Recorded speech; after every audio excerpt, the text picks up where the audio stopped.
dias do meu pai. Então ele disse, eram poucas ovelhas, então com quem você deixou? O texto diz que Davi deixou com um amigo olhando.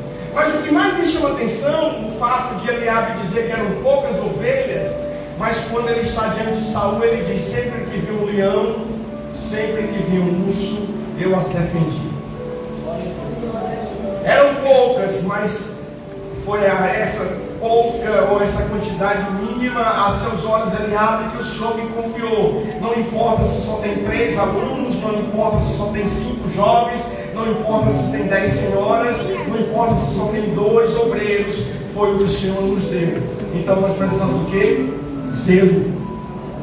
Zelo, porque nós estamos marchando. A ordem é para marchar. E aí, certa vez, Jeremias, no capítulo 12, ele vai questionar a Deus por conta da sua pregação que não está sendo aceita ou não tem tanta receptividade. E aí Jeremias começa a questionar e Deus diz assim para Jeremias: Jeremias, se tu se fadiga com homens que vão a pé, como você poderá competir com os que vão a cavalo? Em outras palavras, Deus vai dizendo, se com poucas coisas você está querendo desistir, se com pouco trabalho você não está querendo achar, como é que Deus vai te dar grandes trabalhos? Como é que Deus vai te dar grandes vitórias? Se eu e você não zelarmos pelo pouco que aos seus olhos é, mas se nós fizermos com esmero, mesmo sendo uma quantidade pequena aos nossos olhos, e continuarmos marchando, o Senhor vai nos coroar de glória. E aí eu faço uma seguinte pergunta para mim e para você nessa tarde: qual é a minha motivação? O que me motiva? Porque muitas vezes eu paro de marchar, eu paro de caminhar, eu paro de ter sonhos por conta da minha motivação. Então qual é a minha motivação? É dinheiro? É fama? É ter visibilidade? O que é que me motiva? É depois de um congresso que eu organizei, o pastor diga assim: ninguém organiza um congresso como você? Ou que depois de um momento de louvor, alguém diga assim: rapaz, quem louva melhor do que você? Ninguém louva nesta igreja aqui, ninguém louva melhor. O que te motiva? O que nos motiva? Qual é a nossa motivação? Porque dependendo da nossa motivação, irá definir a nossa marcha. A nossa marcha.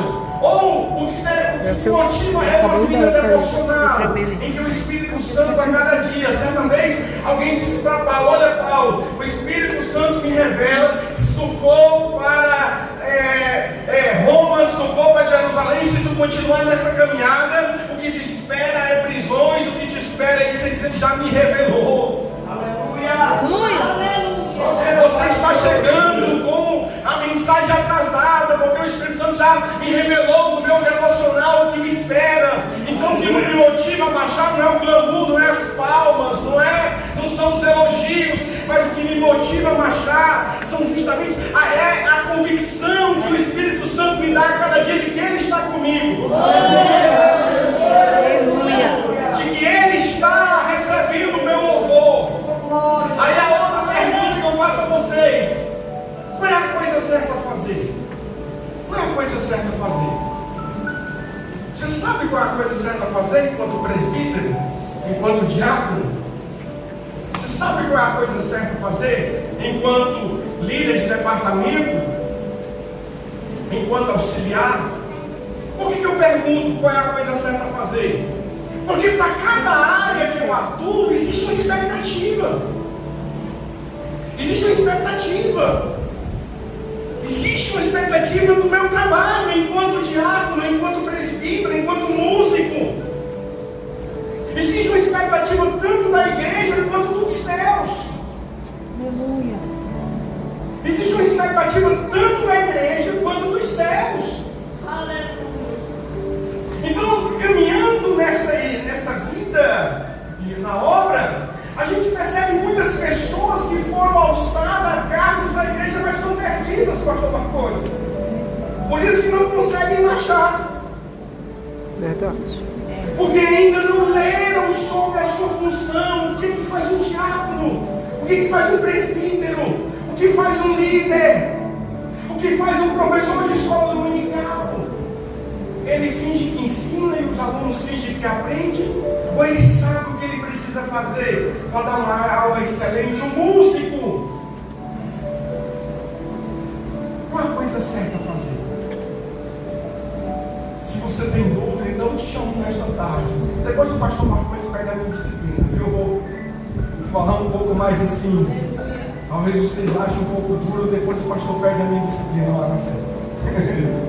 Mas eu preciso saber para que Deus me chamou. Eu preciso saber qual a minha função no corpo, no reino de Deus. E a partir desse conhecimento eu defino o meu trabalho, eu defino a cadência da minha marcha. Paulo escrevendo a sua carta à igreja de Corinto, no capítulo 12, ele diz: se a corneta emitir um som incerto, quem irá se preparar para a guerra? Quem irá se preparar para a batalha? Porque o som é incerto. Pastor Marcos, seu militar, sabe disso. A corneta, no toque da corneta, ele sabe se é para marchar, se é para ficar na posição de sentido, se é para ficar na posição de descansar, se é para seguir, se é para ficar à vontade, porque existe um toque específico para cada ação, para cada movimento. Então eu preciso saber qual é a coisa certa a fazer, para a minha função que Deus me chamou. Na área em que o Senhor me chamou para atuar, ou na área em que eu gostaria de atuar, eu preciso saber. Outra coisa, para a gente já caminhando. Quais são as minhas metas e meu plano para este ano? Porque se eu não sei qual a minha motivação, se eu não sei qual é a coisa certa a fazer, eu também não tenho metas para esse ano. Também não tenho metas pessoais. Quando eu falo metas, assim, não é dizer vamos ganhar esse bairro para Cristo. Eu digo, eu preciso ler mais a Bíblia. Se eu sou professor de escola dominical, quais são os livros que eu preciso ler esse ano para melhorar o meu conhecimento, para ofertar mais conhecimento aos meus alunos? Porque se a onda é para marchar, nós não podemos esperar somente que o pastor faça tudo sozinho. O pastor é o líder, é aquele que vai na frente. Mas existem áreas específicas no meu departamento que eu preciso cuidar. Existem áreas específicas no meu diaconato que eu preciso cuidar, que eu preciso fazer. Você lembra que Jesus ele chega para os servos e diz assim: ó, aquele que só faz o que lhe manda é servo inútil. Aquele que só faz o que é mandado é servo inútil. Jesus disse isso. Sabe por que Jesus disse isso? Porque Jesus está justamente falando que existem dois tipos de servo: o proativo e o reativo. O proativo é aquele que age, que sabe o que tem que fazer e faz. O reativo não é aquele que fica esperando que o pastor diga: faça essa cadeira, apanha aquele papel que está ali, visite o irmão que está enfermo. Ele só faz o que é mandado. Ele só faz o que lhe manda. Ele não tem ação. Não há nele a ação, não há nele a motivação. Que o Espírito Santo nessa tarde esteja nos dando. E aí o Paul Tillich, no livro Vocação Perigosa, esse livro, todo obreiro deveria ler esse livro. Esse livro é incrível. O Paul Tillich, ele diz assim no livro Vocação Perigosa: olha, estou cada vez mais convencido de que o que dá ao ministério as suas motivações, perseverança, humildade, alegria, amabilidade, paixão e graça, é a vida devocional daquele que exerce o ministério. Ele diz que o que nos motiva, o que nos dá cada vez mais, nos perseverança diante das lutas, motivação diante dos desafios, é uma vida devocional. Infelizmente, irmãos, nós estamos vivendo uma época em que temos muitos professores de escola bíblica que nunca leram a Bíblia toda. Misericórdia. Nós temos muitos obreiros que não leram a Bíblia toda. Nunca leram a Bíblia toda. Nós temos obreiros e obreiras, não estou dizendo que é aqui, Estou dizendo que temos obreiras e obreiras que estão na obra, mas que não têm o hábito de ler a Bíblia diariamente. Nós temos pessoas que louvam na igreja, mas que não consagram as suas vidas para que durante o louvor o Espírito Santo se manifeste, não causando somente emoção no público, mas causando um impacto transformador pela presença do Espírito Santo através da sua vida, quando está louvando, quando está pregando, quando está falando, quando está ministrando. Então, se a ordem é para marchar, irmãos, a primeira marcha é aqui dentro. Eu preciso marchar rumo a esse caminho que me aproxima mais da vontade de Deus. Eu preciso ter uma vida devocional. Sabe por quê, irmãos? Porque a maioria de nós, obreiros, não temos a oportunidade, em alguns cultos, nós não temos a oportunidade de cultuar como a igreja cultua. Por quê? Porque na maioria dos cultos nós estamos trabalhando. A gente está preocupado porque está faltando cadeira, faltou alguma coisa, alguém vem, alguém está atrasado, a gente está preocupado com a dinâmica do culto, com a liturgia do culto. Por isso que o obreiro, por isso que aquele que exerce uma função na casa precisa ter uma vida devocional. Para chegar no culto já espiritualmente preparado, até mesmo para lidar com alguns desafios que surgem durante o culto. Quantas vezes no culto o inimigo prepara suas setas e muitas vezes eu não estou preparado. Por quê? Porque eu não tenho uma vida devocional. E às vezes o inimigo lança uma mensagem e aquela mensagem vem como uma flecha no meu coração e muitas vezes causa em mim amargura, causa em mim dor, causa em mim angústia, causa-me raiva, porque muitas vezes, irmãos, eu estou achando, mas não tenho uma vida devocional com Deus. Eu preciso. Vou passar aqui esse dia muito.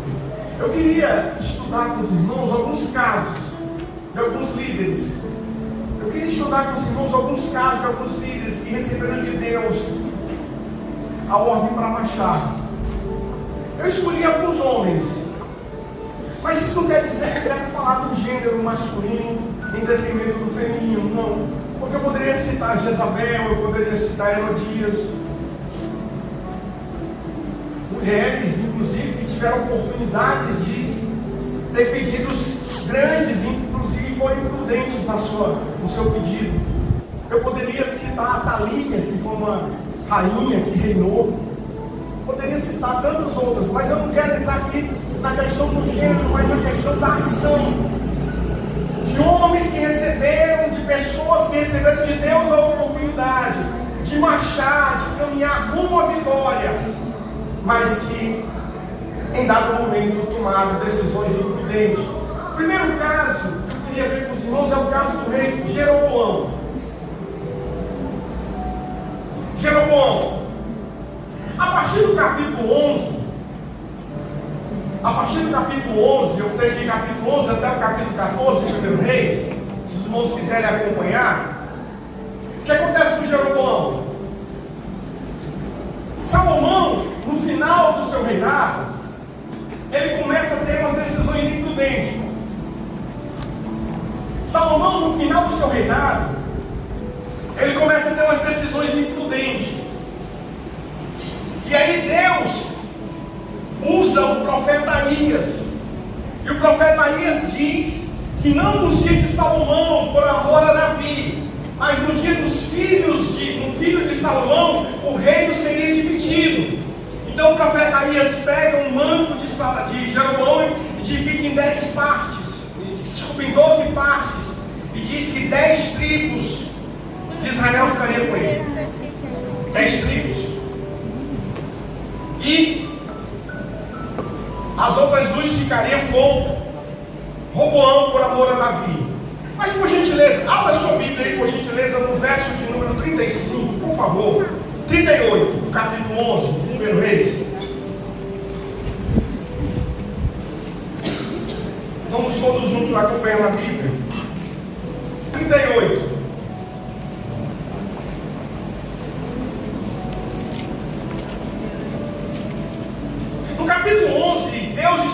chamou Aías para Jeroboão, que não era da linhagem real, que era um líder, mas que havia tido um problema com Salomão e ele foi afastado, ele fugiu para o Egito.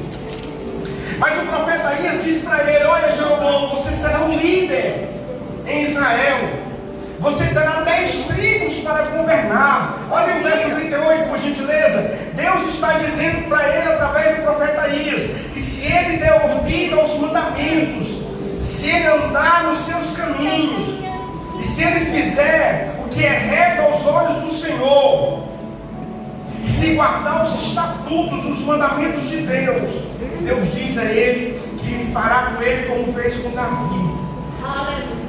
E Deus diz a ele que ele terá uma casa edificada diante de Deus, uma casa firme.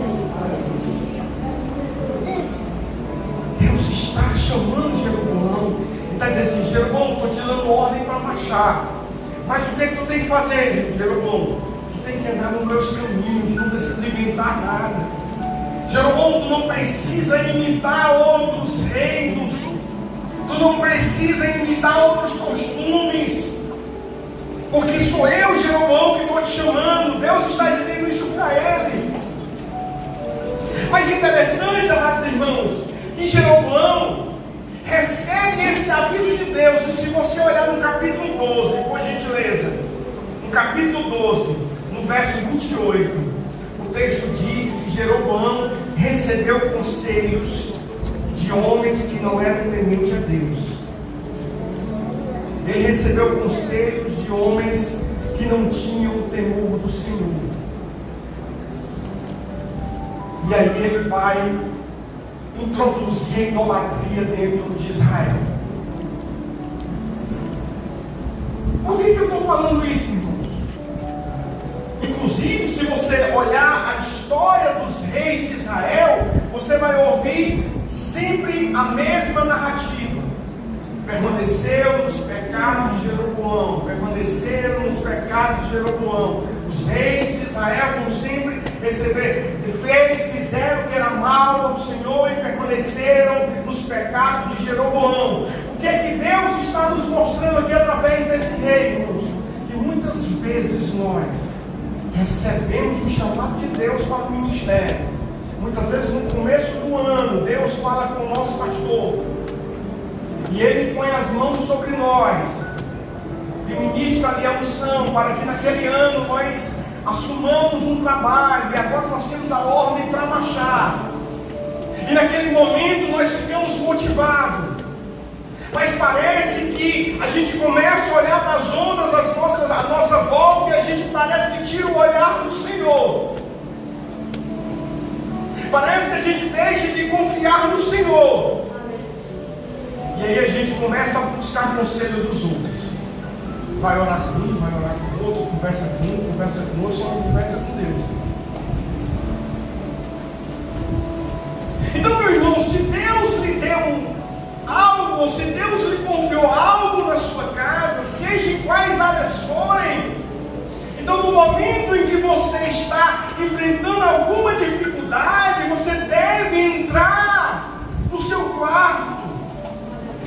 Você deve estar a sós com Deus e dizer: Senhor, eu recebi ordem para marchar, mas o desafio está grande, Senhor. A estrada, o percurso é acidentado, há muitos abismos, há dificuldade, Senhor, o que eu devo fazer?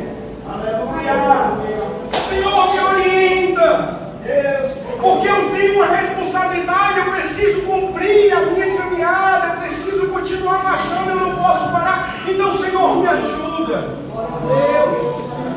Porque se você olhar, por gentileza, no verso de número 28 do capítulo 12, você vai ver que ele vai conversar com as pessoas erradas, e ele vai introduzir a idolatria em Israel. Olha o verso 31, por gentileza, com a sua Bíblia aberta. Outro equívoco que ele vai fazer. Diz o verso 31. Também fez caso dos altos e fez sacerdote dos mais baixos do povo. Aleluia. Muitas vezes, irmãos, Nós não temos critérios quando estamos montando a equipe de trabalho. Às vezes ele é meu melhor amigo, mas não é a pessoa ideal para esse trabalho. Às vezes eu gosto dele, e você pode dizer, mas eu gosto dela, mas ela tem chamada para esse trabalho que você quer fazer, ela consegue desenvolver isso. Você pode manter a sua amizade, mas o trabalho que Deus lhe confiou, você precisa orar para que Deus coloque pessoas que tenham a visão do reino que você tem e que queiram marchar com você. Você pode continuar depois do culto indo para a pizzaria com ele, indo para a sorveteria com ela, você pode continuar marcando para se encontrar, almoço, isso não atrapalha em nada a amizade, mas uma coisa é minha amizade com o pastor Marcondes, outra coisa é a obra, é reino. É reino. Então o texto diz que Jeroboão, ao invés de agora ele já levantou os altares e agora ele está chamando homens baixos, homens que não tinham habilidade, com chavos, acordo. O que mais a gente escuta como pastor? O que mais a gente escuta como pastor? Estou falando da minha experiência. É alguém dizer assim, pastor, no meu departamento ninguém quer fazer nada. Pastor, no meu departamento o pessoal não quer vir com saio. Pastor, no meu departamento eu tenho uma equipe de missões, mas ninguém quer fazer. Tem pessoas que não querem fazer o evangelismo. A pergunta que eu faço é essa: você orou para que Deus lhe desse companheiros? O texto diz que Jesus ora a noite toda para escolher os 12. Glória a Deus. Jesus ora a noite toda para escolher os 12. Nós não, vamos escolher uma, assim, na base da experiência que não temos. Irmãos, Deus nos chamou para baixar. E a gente precisa fazer uma linha de divisória entre amizade e reino, entre amizade e obra. Eu posso cultivar uma amizade contigo, mas se eu penso diferente de você em relação à obra, então eu não sou a pessoa ideal para andar com você nessa questão, nessa marcha. A pessoa pode até pensar diferente de mim, mas se tem o mesmo objetivo é ela. Ou você acha que Jesus só tinha pessoas que pensavam igual a ele? Muitas vezes Jesus bota os diferentes, mas que tem a mesma visão. O texto diz que Jesus divide os discípulos, vão lá, vão evangelizar. E os discípulos vão evangelizar. Daqui a pouco vem Tiago e João.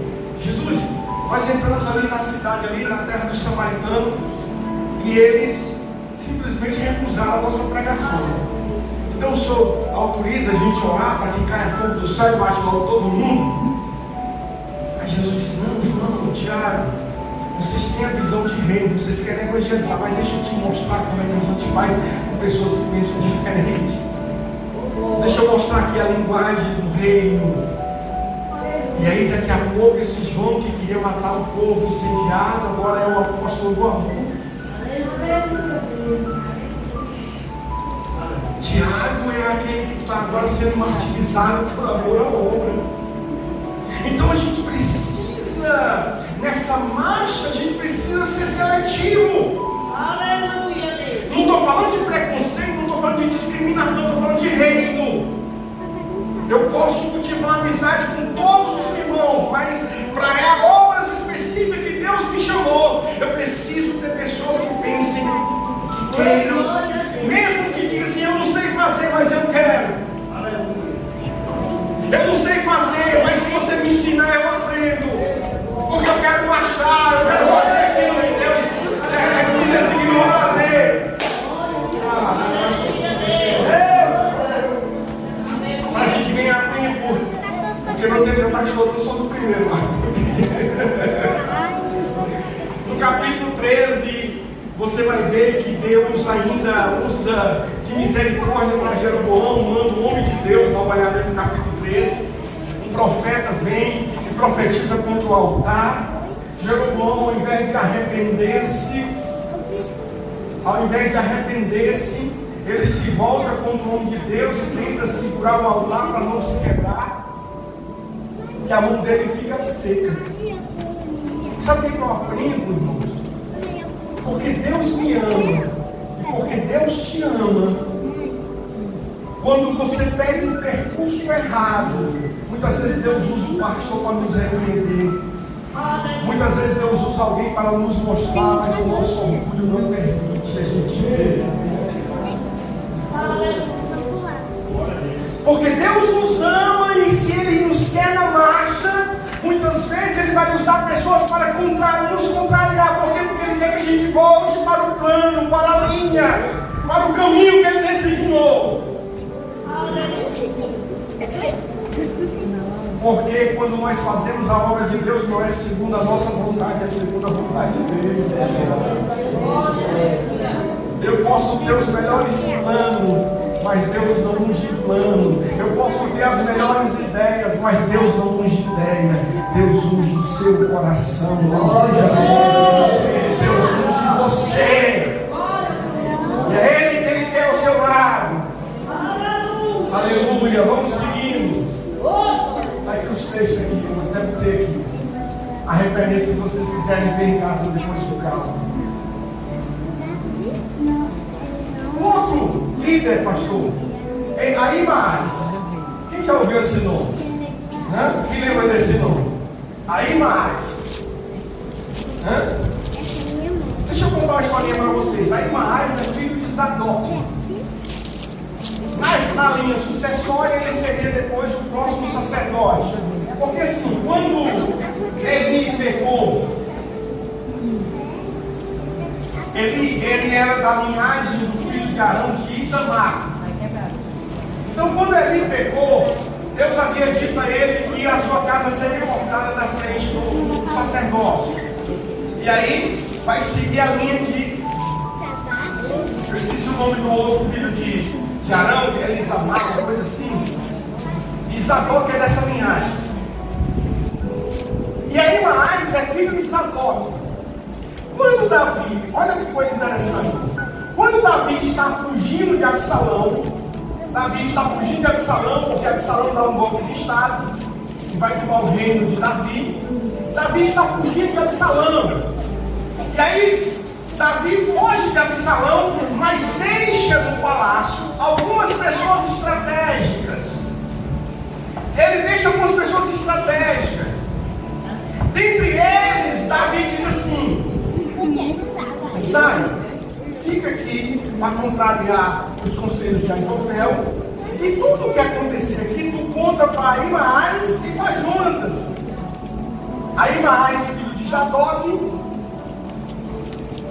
e Jonas, filho de Abiatar. Tu conta para eles e eles vão até a mim e traz a mensagem para que eu possa saber o que está acontecendo aqui. A conspiração de Aitofel, a conspiração de...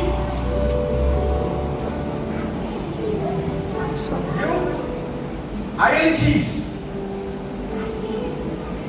olha só, presta atenção. Ahimaás, ele foi designado por Davi para levar a mensagem. Mas ele se torna agora um líder sem mensagem. Porque você vai ver aqui no capítulo... Abra sua Bíblia, por gentileza. No capítulo 15, verso 36.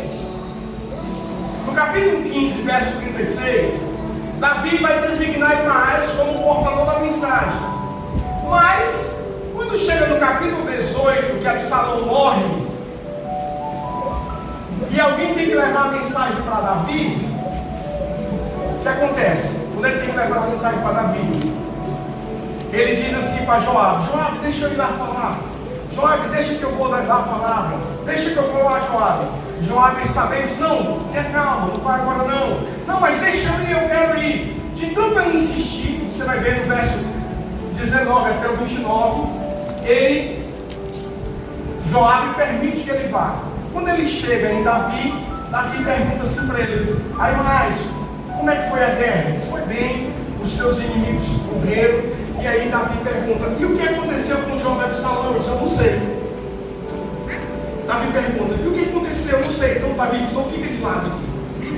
Não fica de lado. O que eu aprendo aí, irmãos? Foi mais com aquele líder que corre e não tem uma mensagem.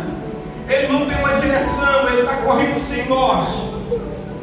O que mais Irmãos, nos ensina que às vezes nós recebemos a ordem de Deus para baixar, mas somos acomodados. O pastor, ele impôs a mão sobre a sua vida para que você fosse consagrado ao diaconato, mas cabe você aprender a mensagem do seu diaconato. O pastor impôs a mão sobre você e deu a você a unção para ser presbítero. Então cabe a você desenvolver o seu presbitério. Aleluia.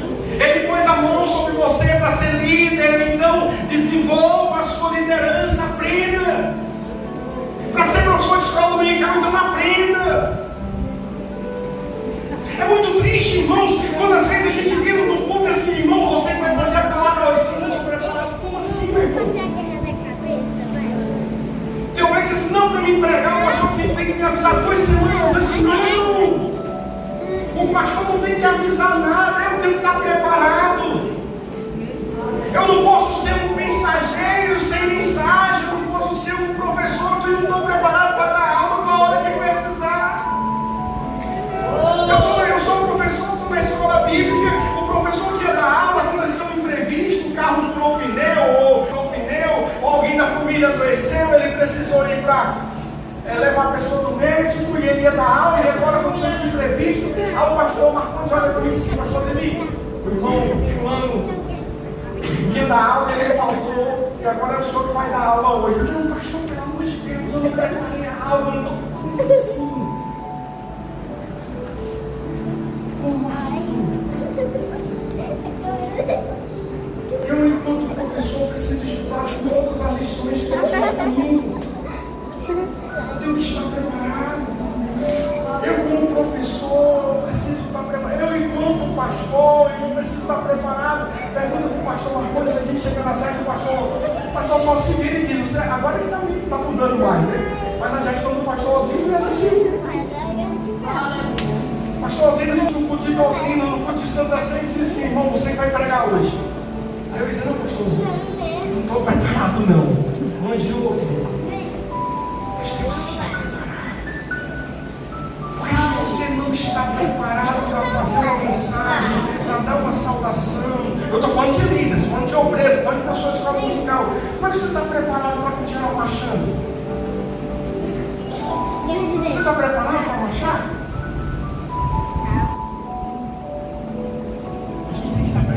Não é mais, irmãos, é aquele obreiro que recebe a oportunidade, mas não está preparado. E a falta de preparo reflete justamente o meu compromisso, o meu zelo com aquilo que eu recebi do Senhor. Eu sei que tem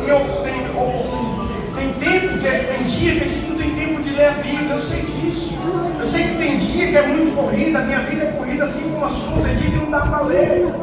Mas não justifica eu, enquanto obreiro, passar uma semana sem ler a Bíblia. Não justifica eu, enquanto obreiro, não ter períodos da minha vida que eu precise consagrar. Então, por isso que muitas vezes, irmãos, nós não estamos marchando. Porque o meu compromisso para com o meu chamado define a cabeça da minha marcha. O compromisso que eu tenho com aquilo que Deus me confiou define o ritmo da marcha que eu estou marchando. Parece uma mensagem dura. Parece que é dura. A gente só encara isso com dureza na igreja, mas no seu trabalho você sabe. Se você não estiver preparado para exercer a sua função, você será substituído. Se de qual for o irmão que é pedreiro, se ele não estiver preparado para assentar um piso, para levantar uma casa, ele será substituído por outro. A irmã que trabalha numa confecção, se ela não estiver preparada para exercer o trabalho, as habilidades daquela máquina, ela será substituída. Quem é professor também da mesma forma. Se ele não estiver preparado para dar uma aula, os alunos chegam na direção e dizem: olha, o professor não está ensinando nada, ele será substituído. Por que a vida secular exige que me prepare, eu me esforço para preparar, mas quando eu trabalho com as coisas eternas eu sou relaxado? Por que eu valorizo o preparo? Por que os jovens hoje estudam? Porque antigamente só tem o ensino médio, quem tinha o ensino médio era ouro, mas hoje não, hoje o jovem precisa ter o ensino médio, precisa ter o ensino superior, alguns já tem que ser pós-graduado, alguns já tem que ter mestrado, e já se fala no nível mais de pós-doutorado, e os jovens estão perseguindo essas atividades. Por quê? Porque se eles não tiverem essas atividades, eles não serão utilizados. Mas por que na casa de Deus? Por que no reino de Deus eu não exerço com zelo o meu presbitério, o meu pastorado, o meu ministério de professor, de diácono? Eu vou fazendo male. E o grande detalhe é que às vezes eu dou um trabalho de quinta categoria para Deus, mas quero bênçãos de primeira categoria. Eu oferto para Deus o meu pior, mas eu quero o meu melhor. Não é assim que a gente canta: o melhor de Deus ainda está por vir. A gente quer o melhor de Deus, mas devolvemos para Ele o nosso pior. Nosso pior louvor, nossa pior qualidade, nosso pior trabalho. Aí mais ele foi chamado e foi por Joabe, que era o líder do exército. Aí mais não foi chamado por Jonatas, que era o filho de Saul. Aí mais foi chamado pelo rei, e o rei disse: você será o meu mensageiro. Você não vai precisar de esperar, não. Você chegou com a mensagem, você já entra direto e traz a mensagem, porque você será o meu mensageiro. E na hora que ele recebe a oportunidade de transmitir a mensagem para Davi, ele não tem mensagem. Na hora que ele recebe a oportunidade, Davi pergunta: e aí mais? Eu disse: eu não sei. Eu não sei o que aconteceu. Aí vem um cuxita. O texto diz que é um cuxita, ou seja, era um homem de uma outra linha, de um outro povo, e ele vem e entrega a mensagem. Do jeito que Davi precisa. Ele, um sacerdote, não tinha mensagem. Aí vem um cuxita e tem a mensagem e entrega a Davi. Por isso que a Bíblia diz que os filhos das trevas são mais hábeis do que os filhos da luz. Porque eles se esforçam para dar o seu melhor. E nós nos esforçamos para dar o pior para Deus na casa dele. Por isso que a nossa marcha está meio cambaleante. Que Deus nos ajude. Eu até coloquei aqui, ó. Um aqui pedindo socorro na hora de estudar, outro aqui com maior motivação. Pastor, às vezes, pastor Marcondes, eu fico impressionado, pastor. Às vezes eu fico impressionado porque às vezes a pessoa dirige um culto de missões uma vez por mês. Mas às vezes chega um culto de missões e ele não tem um pregador. Ele dirige um culto de missões uma vez por mês. Mas o zinho parece que é tudo de improviso. Ele dirige um culto uma vez por mês e mesmo assim ainda sai mal feito. Aí diz: não, Deus não se importa. Deus, uma vez, ele chega para o sacerdote lá em Zacarias, desculpa, lá em Malaquias. Lá em Malaquias, no capítulo 1, Deus diz assim para Malaquias, repreendendo o povo: olha, está vendo esse pão que você está trazendo para mim? Oferece para o governador para ver se ele aceita. Está vendo aqui esse animal cego, aleijado, que você está trazendo para mim? Oferece para o teu príncipe para ver se ele aceita. Se Deus estivesse hoje aqui, ele diria assim: está vendo esse culto que você preparou, meia boca, que você está dizendo que é para mim, em que você não consagrou, em que você não preparou a liturgia, em que você não se preocupou de combinar com os conjuntos, qual seria o louvor para coordenar uma mensagem com o tema do culto, essa boca que vocês apresentou? Convida o prefeito da cidade no dia desse culto para você. Se você vai ficar à vontade com ele assistindo. Ou então, ele diz assim, essa aula que você preparou para domingo na sala de aula, convida o teu professor do colégio para sentar aí para ver se você teria coragem de dar essa mesma aula para ele. Entende, irmãos? Que muitas vezes a gente está marchando descompensado porque a gente não está fazendo o nosso.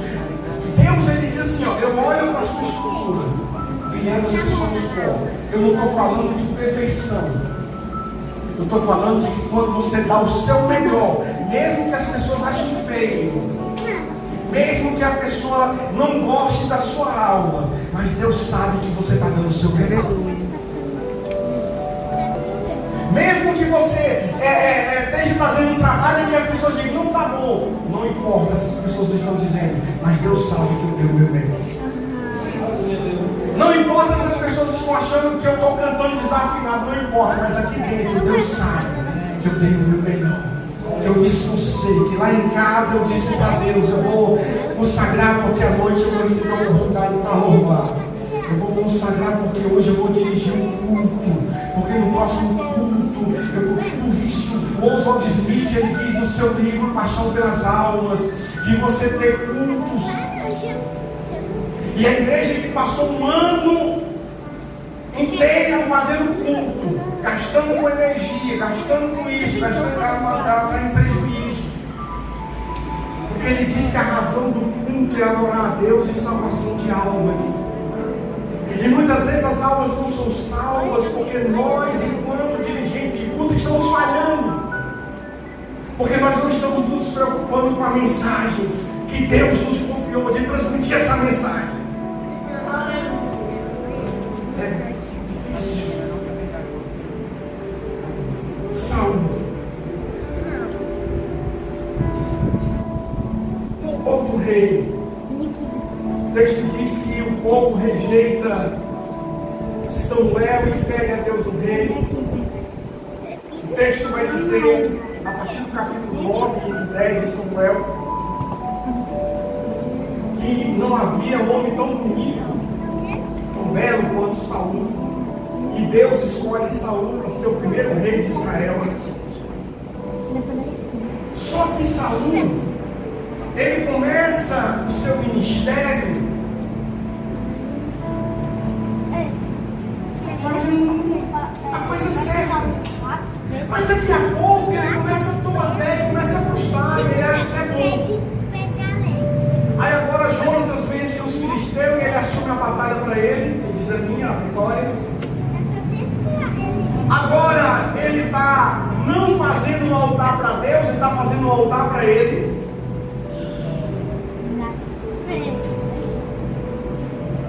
No capítulo 15, verso 28, ele vai receber de Deus a sentença, tem outro melhor do que você.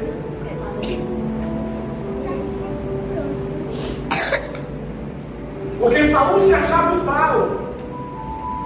Ele vence os amalequitas e ele prende o rei Agag e pega os espólios, e aí quando ele chega em Israel, ao invés dele dar graça a Deus, ele fez um altar para ele, para ser adorado. E aí ele vai ser repreendido por Samuel, e ele escuta uma palavra que nós não gostamos, que a gente chama de síndrome da bruxa lá da Branca de Neve.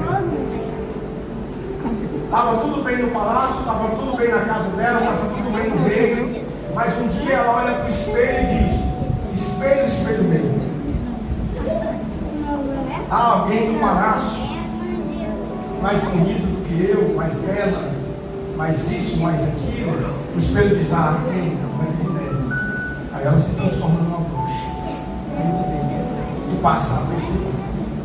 Infelizmente, irmãos, tem líderes de departamento, de igreja, que não suporta quando tem um liderado que é melhor do que ele.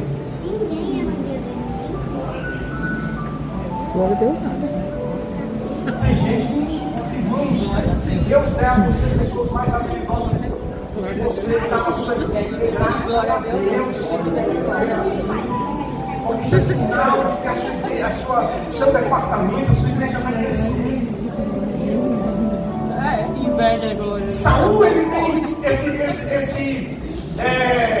essa síndrome de grandeza tão profunda de que quando Davi ele se apresenta para lutar contra o gigante filisteu, contra Golias, Saul diz assim: veste a minha roupa, veste minhas armaduras, usa meu escudo, usa minha espada. Por quê? Porque o povo vai dizer: venceu porque estava com a espada de Saul, venceu porque estava com o escudo. Ou seja, ele queria dividir a vitória. Então, irmãos, há pessoas que às vezes ele está dificultando a sua equipe, o seu departamento de marchar, porque ele quer glória só para si. Ele quer glória só para si. Jesus, no capítulo 13 de João, ele pega uma toalha, pega um balde, ele começa a lavar os pés dos discípulos. Aí lá, no meio da festa, Jesus pergunta assim: quem é o maior? Quem está sentado à mesa ou quem serve à mesa? Quem está sentado ou quem serve? Aí ele diz: maior quem está sentado, pois eu sou como quem serve. Jesus disse: eu sou igual ao que serve, não é o que está sentado, não, eu sou igual ao que serve. Aleluia. E aí, irmãos, a partir daquele momento que ele escuta no verso 28 que havia um maior do que ele, melhor do que ele, Saul, ele deixou de reinar e passou a perseguir Davi. Ele perde o reino, ele perde a batalha, ele vai perder o seu exército, a guerra, porque ele travou uma guerra pessoal com Davi e passou a perseguir Davi. Você vai ver até o capítulo dele, quando ele morre. No capítulo 17, quando Davi vence o gigante, as mulheres começam a cantar que Saul matou milhares e Davi matou 10 milhares. Ele diz: aí eles deram 10 e eles só deram 1. E aí ele passa a perseguir Davi. Irmãos, a nossa luta não é contra a carne nem o sangue.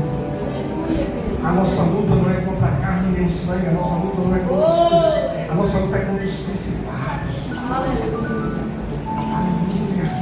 Se Deus deu alguém ao seu lado que tem mais habilidade do que você, amém. Glória a Deus. Paulo diz isso: considere o outro superior a si mesmo. Considere o outro superior a si mesmo. Não permita que o inimigo coloque em nós ali uma inveja ou um pensamento negativo e a nossa caminhada seja prejudicada. Jesus acabou com isso e disse: olha, vocês já vão fazer algo maior do que eu fiz. Vocês vão fazer algo maior do que você fez. Porque se os nossos liderados não nos superarem, nós estamos falhando na nossa liderança. A nossa ideia para que o reino cresça é que a gente sejamos superados mesmo. É que os obreiros que trabalhem comigo, que amanhã sejam Paulos, que façam grandes obras. Olha, irmãos, Paulo só foi Paulo porque passou pela mão de 2 discipuladores. Primeiro foi Ananias. Quando ele cai por terra,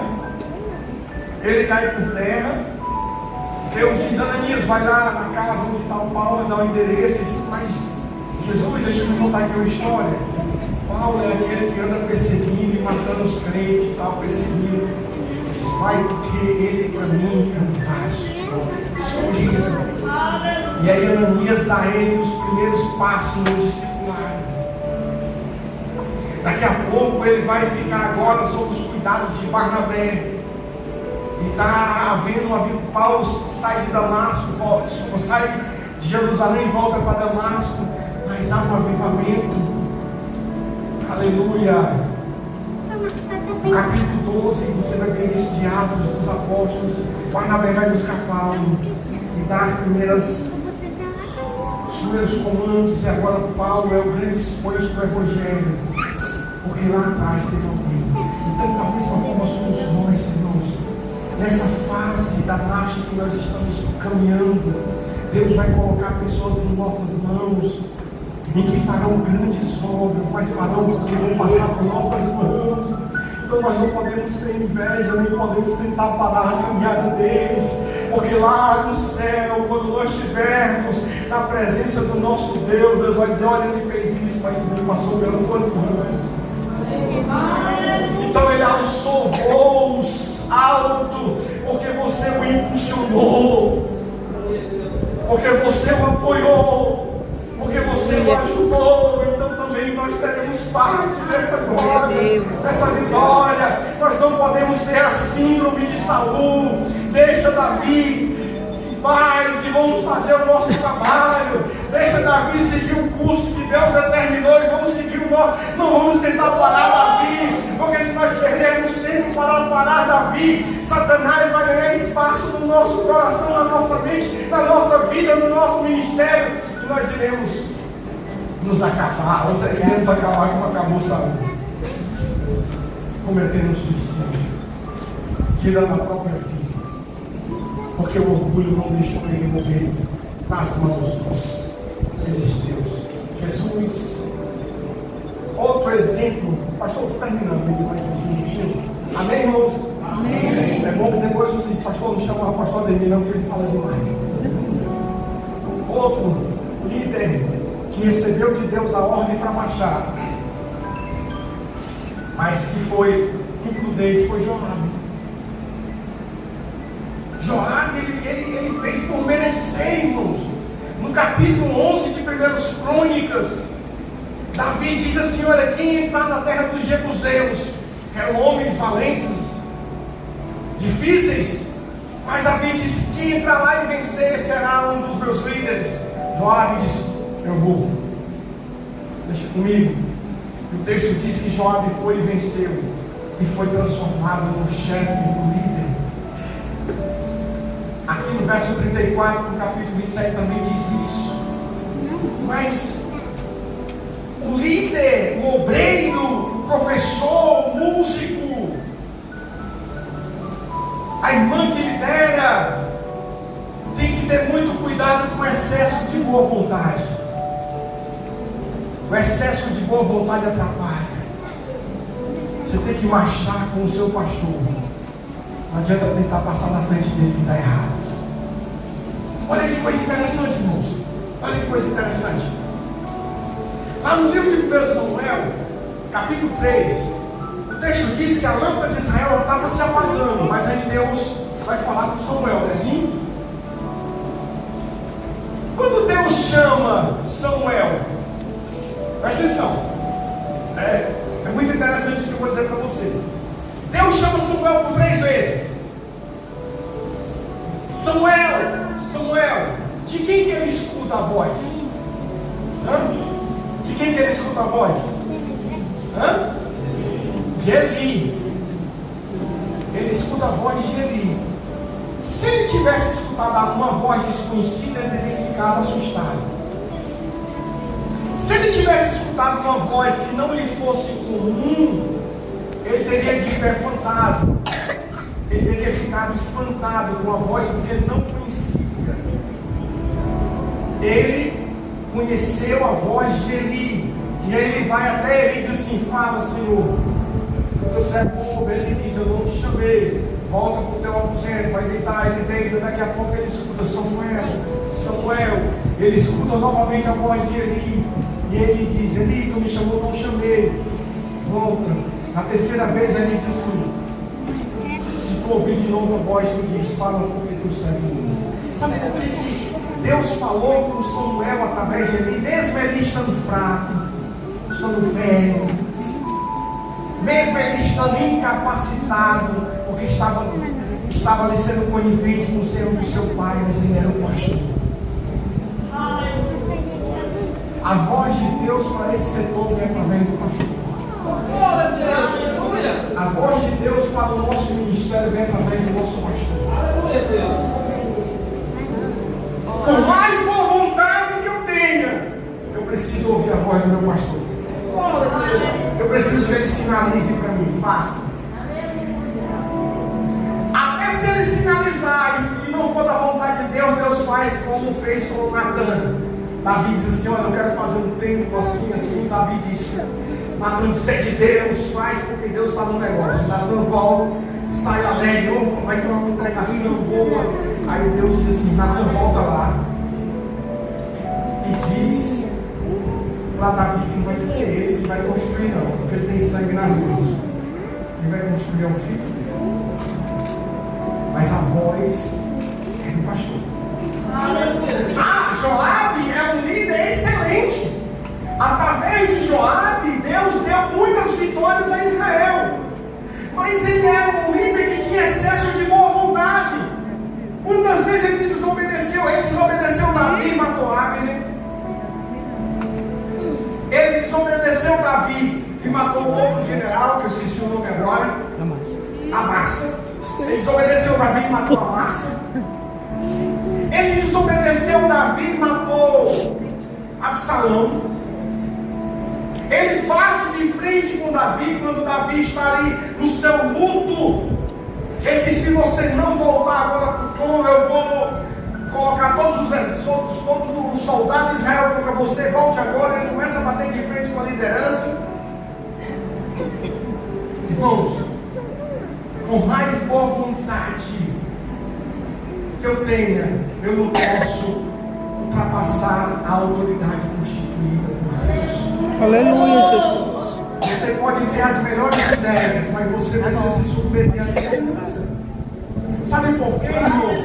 Porque se você é um líder insubordinado, você está ensinando os seus liderados a ser insubordinados. Se você bate de frente com o seu líder, daqui a pouco os seus liderados vão bater de frente com você, porque você deu o exemplo.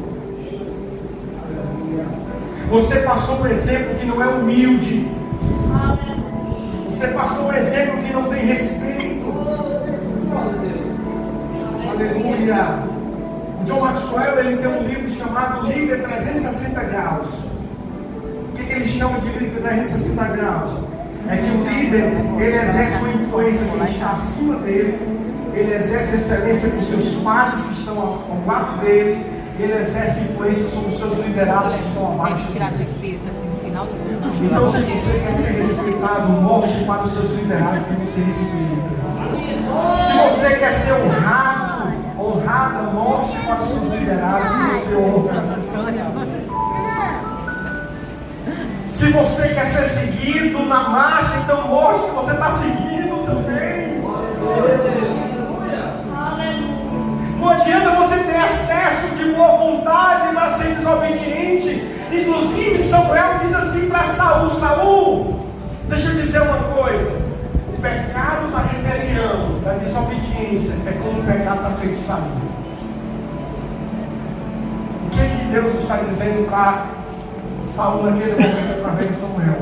Que assim como está lá no seu feitiço, atraindo espíritos malignos para fazer o que é errado, para fazer o mal, assim também quem entra no caminho da rebelião está atraindo espíritos malignos para a sua vida, para a vida da sua equipe, para a vida dos seus liderados, para a vida da sua família. Se há algo que você não concorda na igreja, então não fale na frente dos seus filhos. Aleluia. Uma vez, pastor, eu trabalhando numa cidade, pastoreando uma determinada cidade, não vou dizer o nome. Não. E eu estava há pouco tempo naquela igreja, fui designado pelo ministério, e uma irmã chegou para mim e disse assim: pastor, o senhor pode ir lá em casa? Eu disse: amém, posso. Porque ela disse: porque meu filho adolescente não quer vir mais para a igreja. Ele está com raiva da igreja e está revoltado com a igreja. Eu disse: ixi, não é mesmo? Aí quando ele chegou lá, o menino olhou nos meus olhos sem piscar. Ele disse: pastor, para voltar para a sua igreja, para estar do lado daquela irmã fulano de tal lá, eu prefiro ir para o inferno.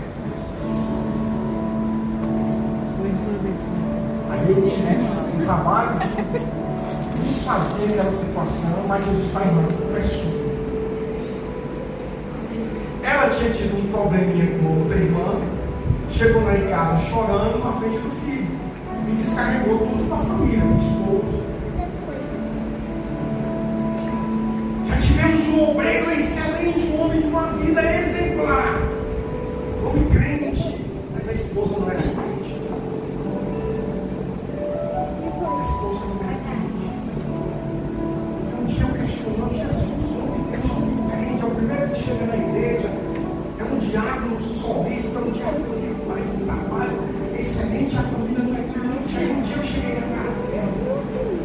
gente marcou de uma oração, a gente ia com uma oração e eu fiquei de pegar ele na casa dele, fui na casa dele. Eu cheguei na casa dele, ele estava tomando banho, a esposa dele disse assim, pastor, ele está tomando banho, sente aí na área, que ele já está vindo. Eu lá bem sentei, claro. Aí daqui a pouco ele começou a demorar, ela veio lá, começou a conversar comigo. E ela começou a dizer todos os problemas da igreja. É verdade, pastor, que lá tem isso? Porque ele falava tudo para ela. Por quê? Porque o excesso dele de boa vontade, de querer ver a coisa certa, levou ele a um momento em que ele tinha raiva de determinadas coisas e falar em todo canto, em todo momento. E ele se tornou um crítico quanto mais da igreja. Aí daqui a pouco a esposa, os filhos não querem ir para a igreja porque a igreja é sinônimo de problema.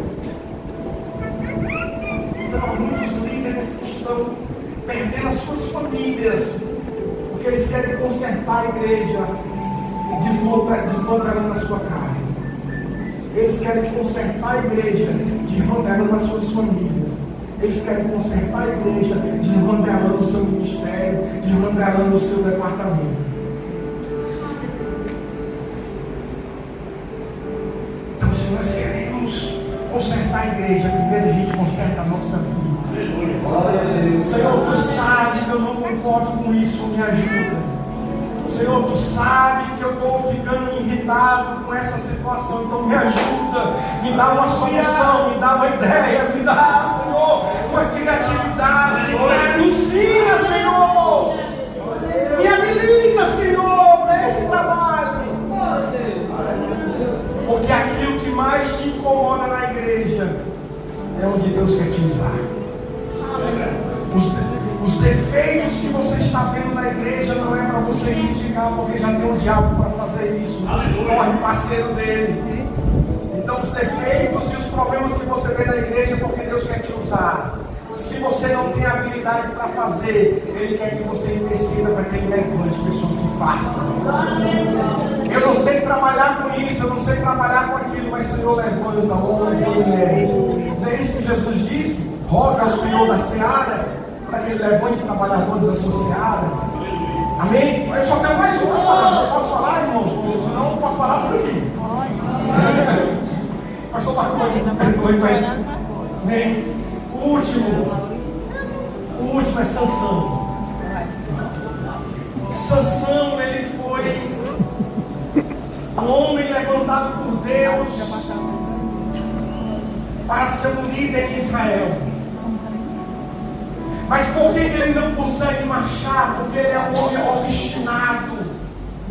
Ele é autossuficiente, ele segue os seus impulsos. O texto diz que ele olha para uma mulher filisteia e diz: pai, eu quero casar com ela. Mas Sansão, ela não é das nossas, ela não é do nosso povo. Há um estatuto dizendo que nós não podemos casar com... Mas eu quero.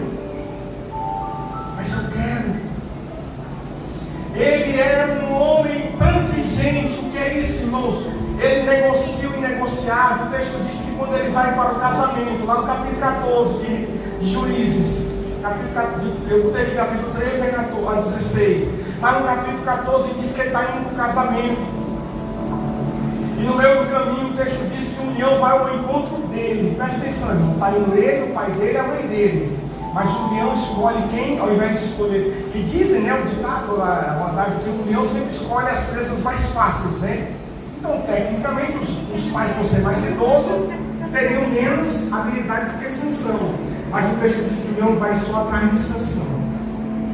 Porque o inimigo sabe que nós temos um ministério. Ele sabe que nós temos um chamado. E ele fará tudo para nos atrapalhar.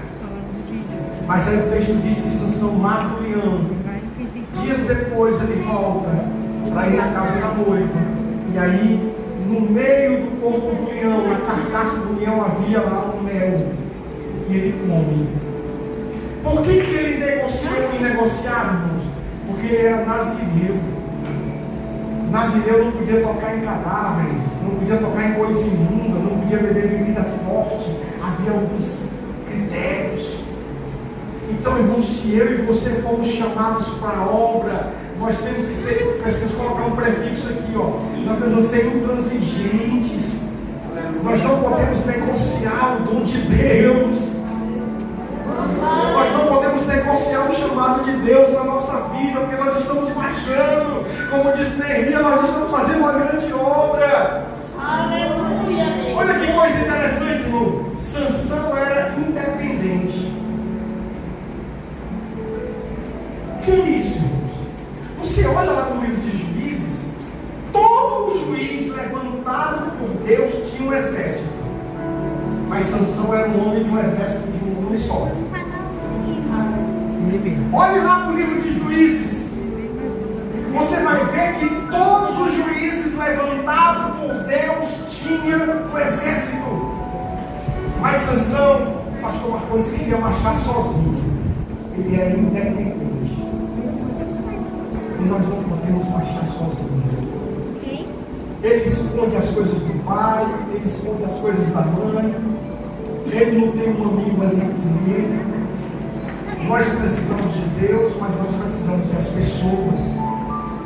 Eu preciso ter companheiros de oração.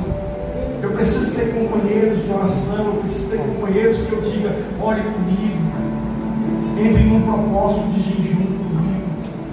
Me ajude nesta causa. Eu estou passando por uma provação. Ou até dizer: eu estou sendo tentado numa área tal. O texto diz que Jesus em tudo foi tentado, mas não pecou. Então não é errado ser tentado, porque nós somos tentados. O errado é cair na tentação, como diz Tiago. Então, se eu não tenho ninguém para me confessar, para conversar, para botar a mão no meu ombro, ou para que eu possa me apoiar, eu estou em perigo. Então eu preciso ter alguém da minha confiança, em que eu possa dizer: olhe por mim nessa área, me ajude nessa área. Vamos entrar no propósito, vamos subir um monte comigo, vamos orar. Porque nós não somos autossuficientes. Sansão era agitado, os homens adivinham lá o caso, irmãos, aqui é interessante. Porque Sansão, ele conta um enigma para a mulher vai e conta o seu enigma para os seus irmãos, seus parentes. Ele fica com raiva e ele vai e mata outros filisteus, outros povos lá para poder pagar a aposta. Mas se você for ver lá, irmãos, o texto diz assim: que o Espírito de Deus veio sobre ele e ele cometeu aquele crime. Ali, quando você lê esse texto, não é que Deus esteja aprovando o que ele fez. É para nos dizer o seguinte: eu não posso usar a unção que Deus me deu para fazer o que é errado. Porque há muitas pessoas que se utilizam da unção que Deus lhe deu para fazer o que é errado. Há muitas pessoas que se usufruem de um dom que Deus lhe deu, de uma habilidade que Deus lhe deu, e começam a fazer coisas erradas. Deus não serve. E aí o texto diz que Sansão agora é um líder arrogante, mas é vulnerável, porque agora ele é manipulado pela primeira esposa, agora ele é manipulado por Dalila. E aí é interessante aqui, irmãos, que ele é arrogante. E aí, na sua arrogância, o texto diz que já na terceira vez que ele conta o enigma em que Dalila corta os seus cabelos, ele diz assim: irei como das outras vezes. Aí o texto diz: mas ele não sabia que o Espírito nos havia deixado. Ele diz: irei como das outras vezes, irei pegar os filisteus. Aí o texto diz: mas ele não sabia. Sabe por quê, irmão? Escute uma coisa. Uma coisa é uma diferença entre ser usado por Deus e ser aprovado por Deus. Tem pessoas que são usadas por Deus num momento específico. Às vezes ele está num processo ali de pecado, mas ele recebeu a oportunidade para cantar, ele cantou e Deus usou e falou. Às vezes ele está num processo ali de uma situação e ele dá uma palavra para alguém e a palavra faz o efeito. Por quê? Porque Deus está amando o ouvinte. Mas isso não quer dizer que ele está sendo aprovado por Deus, não. O que diz Mateus capítulo 7? Muitos dirão naquele dia: Senhor, Senhor, nós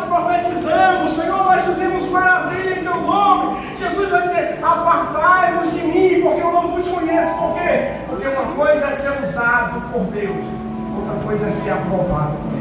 Aleluia. E aí, irmãos, uma coisa que eu vejo que mais interessante no céu, pastor Marcos, é que há muitos irmãos na igreja que são contra a disciplina. Hoje a gente tem até advogados. Eu não sei a experiência do pastor Marcos, mas a gente já tinha advogados que fui disciplinar pessoas, aí vem um grupo, mas não pode, mas por quê, e tal, e vem defender a pessoa que está no pecado. Mas deixa eu dizer uma coisa para vocês, irmãos, a disciplina é pedagógica. O processo de disciplina é um processo de reabilitação do disciplinado. Sansão, como era nazireu de Deus, ele tinha que, ao pecar, cortar o cabelo, queimar o cabelo e passar por todo aquele processo. E o período em que o cabelo fosse crescendo era o período que ele ia sendo reabilitado. Como ele não aceitou a disciplina de Deus, ele é a disciplina do inimigo, que não só cortava os seus cabelos, mas levava os seus olhos. Por isso sejamos humildes. Se o pastor disser, vai passar um período sentado na cadeira, vamos sentar, porque é necessário para que nós cresçamos. Que Deus nos ajude, irmãos. A ordem é para baixar, pastor Marcos. Agora é contigo. Amém. Eu não sei se alguém quer fazer alguma pergunta, eu queria só para. Se souber, você poderia responder, senão pastor Marcos. Amém. Amém.